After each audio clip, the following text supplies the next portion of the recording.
Hej så.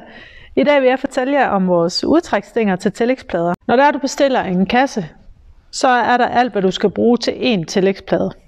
Du sætter kasselukkebeslagene fast på tillægspladen. De sidder her. De her U-beslag, dem monterer du hernede under bordpladen. 2 stykker til hver stang. Og i enden af stangen, der sætter du sådan en stopskrue, som også er med i sættet, sådan at den ikke kan køre ud. Stilleskruen her, den bruger du til at justere højden på bordpladen, fordi der er nødt til at være et lille slip, for at du kan få den af og på.